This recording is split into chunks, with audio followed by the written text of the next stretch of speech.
नमस्कार सभी को, good morning, good afternoon, good night, जब भी आप वीडियो देख रहे हैं। तो आज के वीडियो में अपन 50 यानी कि 50 प्लस क्वेश्चन देखने वाले हैं। जो प्रैक्टिकल आपका वाइवा होगा, एग्जामिनर बाहर से आएगा, आपसे पूछेगा तो किस किस टाइप के क्वेश्चंस आपसे पूछ सकता है। इन क्वेश्चन को अच्छे से आप तैयार कर लीजिएगा। ठीक है, तो चलो वीडियो स्टार्ट करते हैं। देखते हैं हम पहला क्वेश्चन। आपसे पूछ सकता है एग्जामिनर कि एटम क्या है। ठीक है, यानी कि परमाणु क्या है। तो परमाणु क्या होता है? पदार्थ का सबसे छोटा कण है। ठीक है, किसी पदार्थ का सबसे छोटा कण एटम कहलाता है, जो अपनी सभी रासायनिक गुणों को बनाए रखता है। ठीक है, उसके बाद आपसे पूछ सकता है मोल क्या है, मोल बताइए आप। ठीक है, इस तरह से आपसे एग्जामिनर क्वेश्चन पूछ सकता है।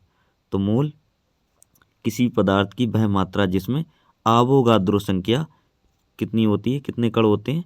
6.022 गुणा 10⁻23 के कण होते हैं। ठीक है, इसके अलावा पूछ सकता है आपसे न्यूक्लियस। ये तीसरा क्वेश्चन यहाँ पे, न्यूक्लियस में कौन से कण होते हैं? न्यूक्लियस का मतलब होता है नाभिक।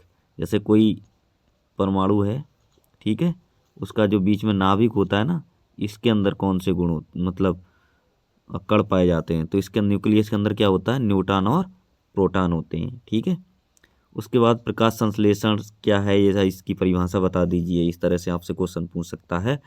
तो प्रकाश संश्लेषण वह क्रिया है जिसमें पौधे सूर्य के प्रकाश की सहायता से कार्बन डाइऑक्साइड और जल से ग्लूकोज का निर्माण करते हैं। ठीक है, उसके बाद ऑक्सीकरण और अपचयन क्या होते हैं, ये पूछ सकता है आपसे। ठीक है, तो ऑक्सीकरण और चयन के बारे में आपको बता देना। ऑक्सीकरण वह प्रक्रिया है जिसमें एक पदार्थ इलेक्ट्रॉन खोता है, मतलब दान करेगा। ठीक है, और जबकि अपचयन में क्या करेगा? इलेक्ट्रॉन इलेक्ट्रॉन मतलब कोई भी पदार्थ है, इलेक्ट्रॉन को प्राप्त करेगा। ठीक है, खोना का मतलब है दान कर देना, और इसमें ग्रहण करना, प्राप्त करना। ठीक है, उसके बाद क्या है हमारा? हाइड्रोजन बॉन्ड या हाइड्रोजन बंध क्या है? तो हाइड्रोजन बंध या बॉन्ड एक प्रकार का रासायनिक बंधन है जो हाइड्रोजन परमाणु और हाइड्रोनेगेटिव तत्व जैसे फ्लोरीन हो गया, ऑक्सीजन हो गया या नाइट्रोजन के बीच बनता है। ठीक है, तो इसके अलावा आयन क्या है? आयन से आप क्या समझते हैं, आयन के बारे में आप क्या जानते हैं? इस तरह से आपसे क्वेश्चन पूछ सकता है एग्जामिनर। तो आयन वह कण होते हैं जिनमें विद्युत आवेश होता है। आयन वे कण हैं या वह कण होते हैं जिनमें क्या होता है? विद्युत आवेश होता है, जो इलेक्ट्रॉन खोने या प्राप्त करने से उत्पन्न होते हैं, यानी कि इलेक्ट्रॉन को दान करने या ग्रहण करने से उत्पन्न होते हैं। उसके बाद है आपसे पीएच क्या है, पीएच का क्या अर्थ है, इस तरह से आपसे पूछ सकता है। ठीक है, तो पीएच क्या होता है? पीएच हाइड्रोजन आयन की सांद्रता का मात्रक है। बस इतना ही आपको बता देना है। पीएच एक स्केल होती है, उसमें 0 से लेके 14 तक वैल्यू दी होती है, मान दिए होते हैं। ठीक है, इसके अलावा यहाँ पे नवा क्वेश्चन दिया है संयुग्म। संयुग्म बंधन क्या है? ठीक है, संयुग्म बंधन वह रासायनिक बंधन है जिसमें दो परमाणु एक दूसरे से के साथ इलेक्ट्रॉन साझा करते हैं, यानी कि साझेदारी द्वारा जो बंध बनते हैं उन्हें संयुग्म बंधन बोलते हैं। ठीक है, उसके बाद रासायनिक समीकरण को संतुलित कैसे करते हैं? तो आपको बताना है रासायनिक समीकरण को संतुलित करने के लिए क्या करना पड़ता है। रासायनिक समीकरण संतुलित करने के लिए अभिक्रिया में अ, शामिल सभी तत्वों के परमाणु की संख्या को समान करना होता है, यानी कि एक तरफ होता है अभिकारक, एक तरफ होता है उत्पाद, तो दोनों की संख्या की को हमें बराबर करना होता है, यानी कि अणुओं की संख्या को बराबर करना होता है। ठीक है, उसके बाद क्वेश्चन क्रमांक यहाँ पर 11 दिया हुआ है। आणविक द्रव्यमान क्या है? आपसे इस तरह से क्वेश्चन पूछ सकता है कि एग्जामिनर की आणविक द्रव्यमान को बताइए। ठीक है, तो आणविक द्रव्यमान किसी अणु का द्रव्यमान होता है जो उसके परमाणु द्रव्यमान के योग के बराबर होता है। ठीक है, उसके बाद है तापमान और दाब के प्रभाव को बताइए। ठीक है, तो तापमान बढ़ने पर अभिक्रिया रासायनिक अभिक्रिया की गति बढ़ती है। जब तापमान बढ़ेगा तो रासायनिक अभिक्रिया की गति बढ़ेगी, जबकि दाब बढ़ाने से गैसों की अभिक्रियाएं प्रभावित होती हैं। ठीक है, उसके बाद संयुग्म अभिक्रिया क्या है? ठीक है, कम्बिनेशन रिएक्शन। तो संयुग्म का मतलब होता है संयोजन, यानी कि जुड़ना। ठीक है, दो या दो से अधिक तत्व मिलकर के एक नया उत्पाद या यौगिक बनाते हैं। ठीक है, जैसे कि ऑक्सीजन और हाइड्रोजन मिलकर जल बना लें, एक नया पदार्थ बना लें, तो यहाँ पे हो गया संयुग्मन, यानी कि संयोजन हो रहा दो चीज़ों का। ठीक है, उसके बाद पारंपरिक रासायनिक बंधन क्या है? तो पारंपरिक रासायनिक बंधन वह बंधन होते हैं जो इलेक्ट्रॉन के आदान प्रदान से बनते हैं, जैसे कि आयनिक और संयोजक बंध, ठीक है, बंधन या बंध, ठीक है। उसके बाद गैसों का आदर्श गैस समीकरण, ये काफ़ी ज़्यादा महत्वपूर्ण है, पूछ सकता है कि आदर्श समीकरण क्या है बताइए, ठीक है। तो गैसों के लिए आदर्श समीकरण ये है PV बराबर nRT, ठीक है। P का मतलब यहाँ क्या है, प्रेशर होता है यानी कि दाब, V का मतलब होता है आयतन, N का मतलब मोलों की संख्या, R होता है गैस, T का मतलब होता है तापमान यानी कि टेम्परेचर, ठीक है। उसके बाद पूछ सकता है आपसे एल्कोहल और फिनाल से आप क्या समझते हैं, इनमें क्या अंतर है, इस तरह से आपसे पूछेगा। तो अल्कोहल क्या होता है, OH समूह एलिफैटिक श्रृंखला से जुड़ा होता है, जबकि फिनाल में OH समूह एरोमेटिक यानी कि बेंजीन के साथ जुड़ा होता है। एरोमेटिक संरचना कौन सी होती है, ये इस तरह से संरचना बनी होती है, ठीक है, ऐसी वाली, यहाँ पे कहीं OH जुड़ जाए, ठीक है, तो इसे बोलेंगे हम क्या, एरोमेटिक संरचना, यानी कि ये फिनाल है, ये वाला क्या है, फिनाल, ठीक है। उसके बाद है, आगे देखते हैं हम, हाइड्रोकार्बन क्या है, पूछ लिया आपसे। तो जिसमें हाइड्रोजन और कार्बन से जो तत्व मिलकर के आयु बनते हैं उन्हें हाइड्रोकार्बन बोलते हैं, सिंपल, ठीक है। 18 कार्बन के आइसोटोप्स के उदाहरण क्या हैं, तो यहाँ पे दिए हुए हैं, कार्बन 12, 13 और 14 शामिल होते हैं इसके अंतर्गत, ठीक है। मूल धातु और अधातु में अंतर बताइए, ठीक है। तो मूल धातु क्या होती है, वह धातु होती हैं, मूल धातु वह होते हैं जो इलेक्ट्रॉन छोड़ते हैं, ठीक है, और जबकि अधातु क्या होते हैं, जो इलेक्ट्रॉन को प्राप्त करते हैं, ठीक है। धातु इलेक्ट्रॉन को दान करती हैं, अधातु इलेक्ट्रॉन को ग्रहण करती हैं, इस तरह से हम बता सकते हैं, ठीक है। पानी की संरचना पूछ ले, पानी का अणुसूत्र वगैरह पूछ ले, तो H2O होता है, जिसमें ऑक्सीजन और परमाणु, 2 हाइड्रोजन परमाणु होते हैं, एक ऑक्सीजन का परमाणु होता है और 2 होंगे हाइड्रोजन के। बस जल का सूत्र, बहुत सरल सा क्वेश्चन था। उसके बाद आणविक रूपांतरण क्या है, आणविक रूपांतरण वह स्थिति है जब एक ही रासायनिक सूत्र के विभिन्न अणु विभिन्न संरचनाओं में होते हैं, ठीक है। उसके बाद वातावरण में गैसों का अनुपात, कई बार बहुत सरल क्वेश्चन पूछ लेता है कि वातावरण में कौन कौन सी गैसें कितने अनुपात में पाई जाती हैं, तो बता देना, सबसे ज़्यादा भाई नाइट्रोजन होता है वातावरण में 78%, 21% ऑक्सीजन और 1% जो है अन्य गैसें रह जाती हैं, ठीक है।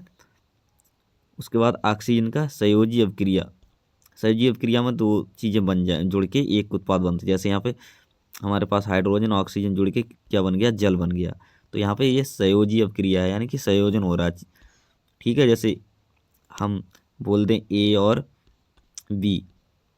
बी को जोड़ करके कोई एक पदार्थ बना दे, मान लो C, तो यहाँ पे ये क्या हो गया, संयोजन, यानी कि यहाँ पे अभिकारक, 2 अभिकारक मिलकर के एक उत्पाद बना रहे हैं, ठीक है, तो इसे हम संयोजन बोल सकते हैं। उसके बाद क्या है, प्राकृतिक गैस क्या है, प्राकृतिक गैस मेथेन बोल सकते हैं, याद रख लो, प्राकृतिक गैस क्या है, मेथेन, ठीक है। बस इतना बोल दो, आपसे पूछे प्राकृतिक गैस का नाम बताओ तो मेथेन बता देना आपको, ठीक है। उसके बाद है सोडियम क्लोराइड का सूत्र, नमक का सूत्र पूछ रहा है, NaCl होता है, ठीक है। ये क्वेश्चन महत्वपूर्ण है, आप पढ़ करके जाइएगा एग्जाम में ज़रूर से, बहुत अच्छे से तैयार कर लें, एक बार ज़रूर वीडियो को देख लें, अपने मित्रों में शेयर कर दें, ठीक है। आप ग्रुप भी चला रहे हैं कोई व्हाट्सअप वगैरह, तो उनमें शेयर कर दें ताकि आपके मित्र भी इसको पढ़ के चले जाएँ, ठीक है। रासायनिक अभिक्रिया के प्रकार बताइए, तो रासायनिक अभिक्रिया 3 प्रकार की होती है, एक होती है संयुग्म, यानी कि जिसे संयोजन अभिक्रिया बोलते हैं, ठीक है। एक होती है अपघटन, और यानी कि जिसमें अपघटन का मतलब होता है टूटना, इस संयोजन का मतलब इसमें जो अभिकारक होंगे जुड़ेंगे, इसमें क्या होगा, अभिकारक टूटेंगे, विस्थापन मतलब अभिकारकों का विस्थापन एक वो अपना स्थान परिवर्तन कर लेंगे। तो जो रासायनिक अभिक्रिया कितने प्रकार की होती हैं, 3 प्रकार की होती हैं, इन्हें अच्छे से याद रखना, ये पूछ सकता है आपसे एग्जाम में, ठीक है। लवण की परिभाषा या लवण से आप क्या समझते हैं, लवण वही होते हैं जो अम्ल और क्षार के बीच अभिक्रिया से बनते हैं, यानी कि अम्ल और क्षार की अभिक्रिया आपस में हम करा दें तो उससे क्या बनेगा, लवण बन जाएगा, ठीक है। अम्ल क्षार की अभिक्रिया से किसका निर्माण होता है, लवण का। पेट्रोलियम का क्या है, परिष्करण क्या है, पेट्रोलियम का परिष्करण वह प्रक्रिया है जिसमें कच्चे तेल को विभिन्न घटकों में विस्थापित किया जाता है, विभाजित किया जाता है, सॉरी, ठीक है। क्रिस्टलीकरण क्या है, क्रिस्टलीकरण क्या है, अशुद्ध पदार्थ से शुद्ध क्रिस्टल प्राप्त करने की प्रक्रिया, ठीक है। उसके बाद 30वां क्वेश्चन यहाँ पे, अवयवों की परमाणु संख्या का महत्व क्या है, ये पूछ सकता है आपसे, है ना। तो परमाणु संख्या किसी तत्व की पहचान का मुख्य गुणांक है जो उनके रासायनिक गुणों को निर्धारित करता है, ठीक है। उसके बाद है प्राकृतिक संसाधनों के प्रकार बताइए। प्राकृतिक संसाधनों के प्रकार कौन से? ये हैं नवीकरणीय और गैर नवीकरणीय। ठीक है, 2 प्रकार यहाँ पे हैं, बता दीजिए। उसके बाद नाइट्रोजन का क्या उपयोग है? नाइट्रोजन जो गैस होती है उसका उपयोग क्या है? नाइट्रोजन का उपयोग किया जाता है उर्वरक, यानी कि जो यूरिया वगैरह बनती है ना, उसमें भी नाइट्रोजन होती है। ठीक है, उसके बाद बर्फ़ बनाने में और रासायनिक उद्योग वगैरह में इसका उपयोग होता है नाइट्रोजन का। ठीक है, उसके बाद विज्ञान में विश्लेषणात्मक रसायन शास्त्र का क्या कार्य है? विश्लेषणात्मक रसायन शास्त्र का कार्य किसी पदार्थ के घटक तत्वों की पहचान और उनकी मात्राओं को निर्धारण करना है। ठीक है, उसके आगे बढ़ जाते हैं। ऑक्सीजन की उत्पत्ति किससे हुई है? ऑक्सीजन की उत्पत्ति किससे हुई है? ऑक्सीजन की उत्पत्ति पानी यानी कि जल है ना, H2O, कार्बन डाइऑक्साइड, CO2 से होती है। ठीक है, अल्कोहल क्या है? अल्कोहल एक प्रकार का कार्बनिक यौगिक है। ठीक है, जिसमें बस आपको इतना ही बता देना अल्कोहल क्या है, पूछिए एग्जामिनर तो कोई एक कार्बनिक यौगिक है जिसमें एक या एक से अधिक क्या हो सकते हैं? हाइड्रॉक्सी यानी कि -OH समूह हो सकते हैं इसमें। ठीक है, हाइड्रोक्लोरिक एसिड का रासायनिक सूत्र, ये काफ़ी ज़्यादा महत्वपूर्ण है, HCl याद रख लो। आयोडीन का रंग क्या होता है? तो आयोडीन का रंग बैंगनी होता है। ठीक है, रेडॉक्स अभिक्रिया या प्रतिक्रिया से आप क्या समझते हैं या क्या है ये? तो वह प्रतिक्रिया जिसमें ऑक्सीकरण और अपचयन एक साथ होते हैं। ठीक है, रेडॉक्स अभिक्रिया में ऑक्सीकरण भी होगा, अपचयन भी होगा। कैल्शियम कार्बोनेट का उपयोग क्या है? कैल्शियम कार्बोनेट का उपयोग सीमेंट, चाक वगैरह लवड़ बनाने में किया जाता है। धातु अधातु में अंतर आपको बताना हो तो बता सकते हैं। धातु अच्छी विद्युत चालक होती है, यानी कि इनकी बिजली में का चालन होता है, और अधातुएं इनकी उल्टी होती हैं, अधातु में बिजली का चालन नहीं होता। उसके बाद सामान्य रासायनिक बंधन क्या है, क्या होते हैं? तो सामान्य रासायनिक बंधन जैसे कि आयनिक, संयोजक और धातु बंधन होते हैं, जैसे ये बंध बनते हैं इनके बीच में। ठीक है, उसके बाद है नाइट्रोजन और ऑक्सीजन के बीच अंतर क्या है? नाइट्रोजन रंगहीन, गंधहीन और अप्रत्यक्ष गैस होती है, जबकि ऑक्सीजन रंगहीन और गंधहीन और ज्वलनशील गैस होता है, यानी कि आग मतलब ऑक्सीजन की उपस्थिति में ही जलती है। ठीक है, संवेदनशील, आगे हमारा आ जाता संवेदनशील गैस क्या होती है, ये क्या है? संवेदनशील गैस वह होती है जिसमें जो तापमान और दाब में छोटे बदलाव से प्रतिक्रिया करती है। उसके बाद जैव रसायन शास्त्र क्या है? जैव रसायन शास्त्र वह शाखा है जिसमें कार्बन आधारित यौगिकों के अध्ययन से संबंधित होती है। ठीक है, उसके बाद द्रव्यमान संरक्षता का सिद्धांत। तो द्रव्यमान संरक्षता का सिद्धांत कहता है किसी रासायनिक अभिक्रिया में द्रव्यमान ना तो उत्पन्न होता और ना ही समाप्त होता, यानी कि नष्ट होता है। उसके बाद क्वेश्चन क्रमांक 46 आ जाता है, कार्बन डाइऑक्साइड का उत्पादन कैसे होता है? आपसे क्वेश्चन पूछ सकता है ये। ठीक है, तो कार्बन डाइऑक्साइड का उत्पादन जलवायु परिवर्तन, जैविक क्रियाएं और औद्योगिक प्रक्रिया से होता है, और ये क्वेश्चन बहुत ज़्यादा महत्वपूर्ण है। ठीक है, 47 पूछ लेगा आपसे ग्रुप 18 के तत्वों के गुण बताओ। जो आवर्त सारणी में 18 नंबर का जो ग्रुप होता है, जिसे समूह बोल देते हैं, उसके पूछेगा आपसे गुण बताइए। तो जो ग्रुप 18 है, समूह 18 के तत्वों में हल्के गैस जैसे तत्व होते हैं जो रासायनिक रूप से निष्क्रिय हैं, यानी जो किसी दूसरे गैस के साथ क्रिया नहीं करते। ठीक है, उसके बाद आयनिक बंधन की परिभाषा दीजिए। आयनिक बंधन वह रासायनिक बंध होता है जो दो परमाणुओं के बीच विद्युत आवेश के कारण बनता है। ये किसके कारण बनता है? विद्युत आवेश के कारण। कार्बन के विभिन्न रूप की बात करी जाए तो कार्बन के विभिन्न रूप कौन से? ग्रेफाइट, डायमंड वगैरह, ये 2 याद कर लो। ग्रेफाइट जो पेंसिल में पाया जाता है, पेंसिल की नोक देखिए, ग्रेफाइट की होती है। केमिस्ट्री में पहला चैप्टर कौन सा है? भाई ऐसा भी पूछ सकता है एग्जामिनर, है ना, उसके मूड की बात है। कई बार बच्चों से यही पूछ सकता है, केमिस्ट्री का पहला चैप्टर कौन सा है? तो अभी उत्तर प्रदेश में तो पहला चैप्टर जो है हमारा विलेन वाला केमिस्ट्री में पहला चैप्टर है। ठीक है, पहले ठोस अवस्था था वो हट गया है, तो विलेन नाम का जो चैप्टर है, सोल्यूशन इंग्लिश में बोलते हैं इसी को। कई बार पूछेगा जो पहला चैप्टर है विलेन, उसे इंग्लिश में क्या कहते हैं? सोल्यूशन बोलते हैं। ठीक है, केमिस्ट्री की स्पेलिंग भी आप याद कर लेना कि केमिस्ट्री की स्पेलिंग क्या है।